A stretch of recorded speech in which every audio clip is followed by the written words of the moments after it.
রাজধানীর ১০০ ফিট এলাকা ৮ বছর ধরে মুদির দোকান চালাচ্ছেন রাসেল খান। এই দোকানের আয় থেকেই চলে সংসার। তবে ১.৫ বছর ধরে দেখছেন না লাভের মুখ। এর মূল কারণ রাস্তার দুরবস্থা। ৮ বছরের মধ্যে ১.৫ বছর আমরা যে লস খাইছি এই শুধু এই রাস্তাটার কারণে। রাসেল আরও জানান, রাস্তা মেরামতের দাবিতে বিভিন্ন সময় কর্মসূচি পালন করলেও টনক নড়েনি কর্তৃপক্ষের। ফলে নিরুপায় হয়ে দোকান বিক্রি করে ১০০ ফিট এলাকা ছাড়ছেন অনেকেই। সিটি কর্পোরেশনটা আমরা কয়েকবার জানানো হয়েছে, প্রত্যেকটা দোকানদার গিয়ে থানার সামনে আমরা আন্দোলন করছি, কিন্তু একটু কাজ হয় নাই। খানাখন্দে ভরা রাস্তার কারণে অতিষ্ঠ নিয়মিত যাতায়াতকারীরা। এটা ২০ পড়ার মতো, প্রায় রিক্সা পরে, গাড়ি পরে, মাঝে আমিও পড়ে গেছি। রাস্তাঘাট প্রথম থেকে যেমন দেখতেছি এখন তেমনই আছে। কোনো রোগী নিয়ে এই রোড থেকে যাওয়ার মতো অবস্থা নাই।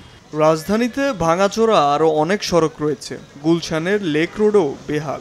নির্মাণের পর একবারও সংস্কার করা হয়নি সড়কটি। ১০ থেকে ১২ বছর আগে রাস্তাটা কাজ হয়েছে, তারপর থেকে এই রাস্তায় কোনো কাজই হয়নি। গাড়ি চলে যাইতেছে, দেখা গেল পানি সমস্ত শরীরটা ভিজে গেল। এখান থেকে যাইবা গেলে এখানে একটা গাত আছে, পড়ে গেছে অলরেডি।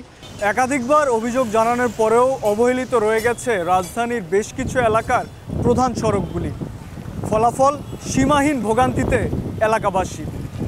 হরহামেশাই ঘটছে দুর্ঘটনা, তবুও টনক নড়ছে না প্রশাসনের। কেন বছরের পর বছর রাজধানীর অনেক সড়কের এই দুরবস্থা? উত্তর সিটি কর্পোরেশন বলছে ১০০ ফিটে ভাঙ্গাচোরা রাস্তার জন্য দায়ী ওয়াসা, আর লেক রোডের দায় রাজুকের। ১০০ ফিট রোডটা শেষ হয়নি, তার একটা কারণ হচ্ছে গিয়ে ওয়াসার একটা সুপেয় পানির একটা প্রজেক্ট। ওই প্রজেক্টটা বিভিন্ন কারণে ডিলে হওয়াতে এই কাজটা করতে পারেনি। হাতিরঝিল, গুলশান লেকটা রাজুকের, এবং এই পেরিফেরাল যে রোডগুলো আছে সেটাও রাজুকের। গত ৩ মাস আগে রাজুক আমাদেরকে এটা হ্যান্ড ওভার করেছে। সিটি কর্পোরেশনের আওতায় আসা নতুন ওয়ার্ডগুলোর মধ্যেও রয়েছে অনেক অবহেলিত সড়ক। মেরামতে ৪,০০০ কোটি টাকার মাস্টার প্ল্যান প্রকল্প নেওয়া হলেও এখনও কাজ শুরু হয়নি। শাবাব ওয়াসি, সময় সংবাদ, ঢাকা।